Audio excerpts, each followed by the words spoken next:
ओम नमः शिवाय। शिव भक्तों, स्वागत है आपका शिव पुराण के इस पावन पाठ में। यह आधारित है गीता प्रेस गोरखपुर की दिव्य प्रस्तुति पर।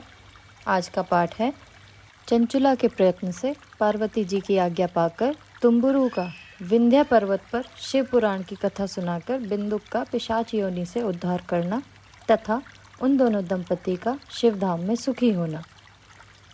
सूत जी बोले, शौनक, एक दिन परमानंद में निमग्न हुई चंचुला ने उमा देवी के पास जाकर प्रणाम किया और दोनों हाथ जोड़कर वह उनकी स्तुति करने लगी। चंचुला बोली, गिरिराज नंदिनी स्कंद माता उमे, मनुष्यों ने सदा आपका सेवन किया है। समस्त सुखों को देने वाली शंभु प्रिय, आप ब्रह्म स्वरूपिणी हैं। विष्णु और ब्रह्मा आदि देवताओं द्वारा सेव्य हैं। आप ही सगुना और निर्गुणा हैं तथा आप ही सूक्ष्म सच्चिदानंद में स्वरूपी आद्य प्रकृति हैं। आप ही संसार की सृष्टि, पालन और संहार करने वाली हैं। तीनों गुणों का आश्रय भी आप ही हैं। ब्रह्मा, विष्णु और महेश्वर, इन तीनों देवताओं का आवास स्थान तथा उनकी उत्तम प्रतिष्ठा करने वाली पराशक्ति आप ही हैं। सूत जी कहते हैं, शौनक, जिसे सद्गति प्राप्त हो चुकी थी वह चंचुला इस प्रकार महेश्वर पत्नी उमा की स्तुति कर उनके सामने सिर झुकाए चुप हो गई। उसके नेत्रों से प्रेम के आंसू मढ़ाए। तब करुणा से भरी हुई शंकर प्रिया भक्त वत्सला पार्वती देवी ने चंचुला को संबोधित करके बड़े प्रेम से पूछा, सखी चंचुले सुंदरी, मैं तुम्हारी की हुई इस स्तुति से बहुत प्रसन्न हूँ। बोलो, क्या वर मांगती हो? तुम्हारे लिए कुछ भी अदेय नहीं है। चंचुला बोली, निष्पाप गिरिराज कुमारी, मेरे पति बिंदु इस समय कहाँ हैं? उनकी क्या गति हुई है यह मैं नहीं जानती। कल्याणमयी तीन वत्सले, मैं अपने उस पति देव से जिस प्रकार संयुक्त हो सकूं वैसा ही उपाय कीजिए। महेश्वरी महादेवी, मेरे पति एक शूद्र जातीय वैश्या के प्रति आसक्त थे और पाप में ही डूबे रहते थे। उनकी मृत्यु मुझसे पहले ही हो गई थी। ना जाने वे किस गति को प्राप्त हुए। गिरिजा बोली, बेटी, तुम्हारा बिंदुक नाम वाला पति बड़ा पापी था। उसका अंतःकरण बड़ा ही दूषित था। वैश्या का उपभोग करने वाला वह महामूढ़ मरने के बाद नरक में पड़ा। अगणित वर्षों तक नरक में नाना प्रकार के दुख भोगकर वह पापात्मा अपने शेष पापों को भोगने के लिए विंध्य पर्वत पर पिशाच हुआ है। इस समय वह पिशाच अवस्था में ही है और नाना प्रकार के कलेश उठा रहा है।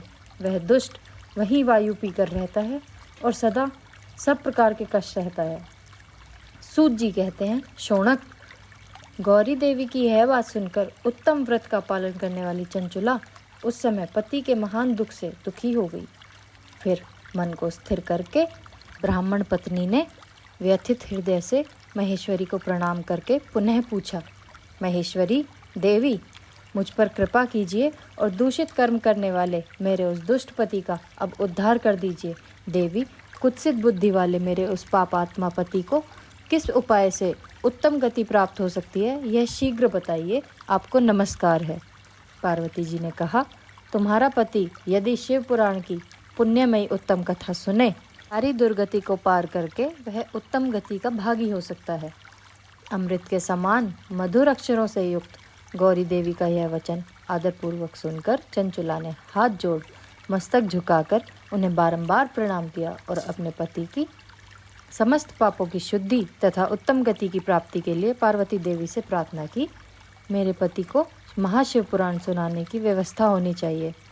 उस ब्राह्मण पत्नी के बारंबार प्रार्थना करने पर शिवप्रिया गौरी देवी को बड़ी दया आई। उन भक्त वत्सला माहेश्वरी गिरिराज कुमारी ने भगवान शिव की उत्तम कीर्ति का गान करने वाले गंधर्वराज तुम्बुरु को बुलाकर उनसे प्रसन्नता पूर्वक इस प्रकार कहा, तुम्बुरो, तुम्हारी भगवान शिव में प्रीति है। तुम मेरे मन की बातों को जानकर मेरे अभीष्ट कार्यों को सिद्ध करने वाले हो।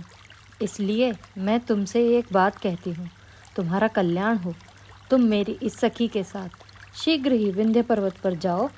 वहाँ एक महाघोर और भयंकर पिशाच रहता है। उसका वृतांत तुम आरंभ से ही सुनो।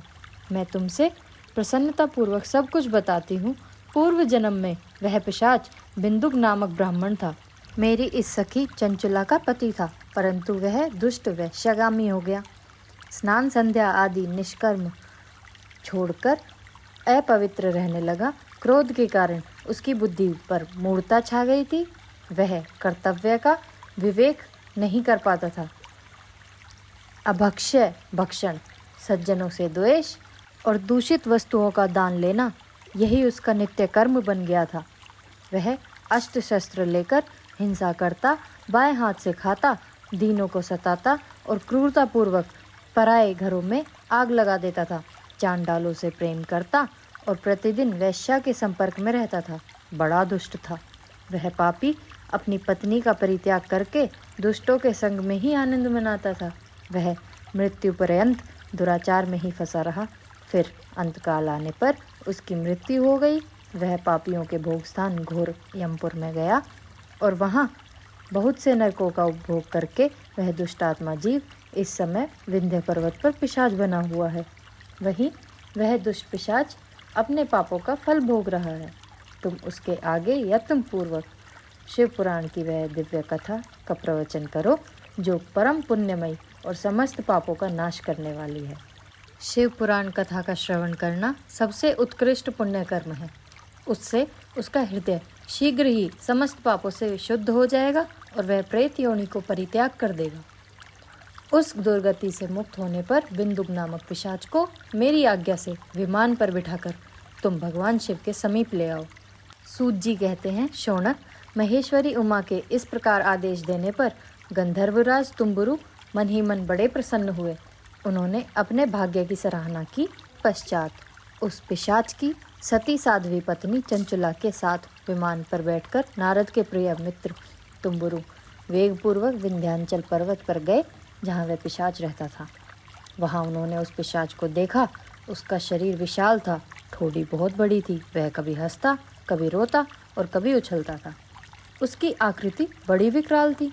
भगवान शिव की उत्तम कीर्ति का गान करने वाले महाबली तुम्बुरु ने उस अत्यंत भयंकर पिशाच को पाशों द्वारा बांध लिया।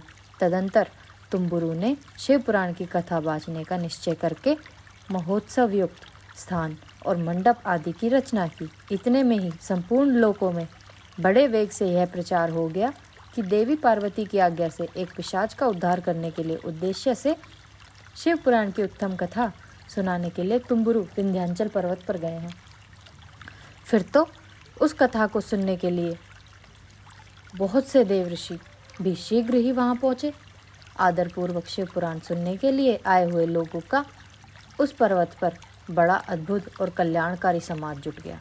फिर तुम्बुरु ने उस पिशाच को पाशों में बांधकर आसन पर बिठाया और हाथों में वीणा लेकर गौरी पति की कथा का गान आरंभ किया।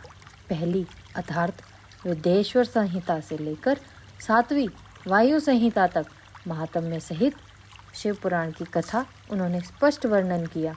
7 संहिताओं सहित शिव पुराण का आदरपूर्वक श्रवण करके वे सभी श्रोता पूर्णतः कृतार्थ हो गए। उस परम पुण्य में शिव पुराण को सुनकर उस पिशाच ने अपने सारे पापों को धोकर उस पैशाचिक शरीर को त्याग दिया। फिर तो शीघ्र ही उसका रूप दिव्य हो गया, अंग कांति गौर्ण वर्ण की हो गई और शरीर पर श्वेत वस्त्र तथा सब प्रकार के पुरुषोचित आभूषण उसके अंगों को उद्भासित करने लगे। वह त्रिनेत्रधारी चंद्रशेखर रूप हो गया। इस प्रकार दिव्य देहधारी होकर श्रीमान बिंदुक अपनी प्राण वल्लभा चंचला के साथ स्वयं भी पार्वती वल्लभ भगवान शिव का गुणगान करने लगा। उसकी स्त्री को इस प्रकार दिव्य रूप में सुशोभित देख वे सभी देवर्षि बड़े विस्मित हुए। उनका चित्त परमानंद से परिपूर्ण हो गया। भगवान महेश्वर का वह अद्भुत चरित्र सुनकर वे सभी श्रोता परम कृतार्थ हो गए तथा अपने अपने धाम को चले गए। दिव्य रूपधारी श्रीमान बिंदुक भी सुंदर विमान पर अपनी प्रियतमा के पास बैठकर सुखपूर्वक आकाश में स्थित हो बड़ी शोभा पाने लगा। तदंतर महेश्वर के सुंदर एवं मनोहर गुणों का गान करते हुआ वह अपनी प्रियतमा और तुम्बुरु के साथ शीघ्र ही शिवधाम में जा पहुंचा। वहां भगवान महेश्वर तथा पार्वती देवी ने प्रसन्नतापूर्वक बिंदुक का बड़ा सत्कार किया और उसे अपना पार्षद बना लिया। उसकी पत्नी चंचुला पार्वती की सखी हो गई। वह घनीभूत ज्योति स्वरूप परमानंद में सनातन धाम में अविचल निवास पाकर वे दोनों दंपति परम सुखी हो गए। यहाँ हमारा अध्याय समाप्त होता है। दोस्तों, आपने यह ध्यान से सुना, इसके लिए आपका हार्दिक आभार। ये पाठ हमने लिया है गीता प्रेस गोरखपुर के संक्षिप्त शिव पुराण, जो हिंदी संस्करण है, वहाँ से। कल का पाठ होगा शिव पुराण को सुनने की क्या क्या विधि होती हैं और श्रोता क्या नियमों का पालन करते हैं इसको सुनते वक्त। अगर आपको वीडियो पसंद आया हो तो लाइक ज़रूर करें, कमेंट में अपना विचार बताएं और चैनल को सब्सक्राइब करना ना भूलें। न्यू अपडेट्स के लिए बेल आइकन ज़रूर दबाएं। मिलते हैं अगले अध्याय में, तब तक के लिए हर हर महादेव।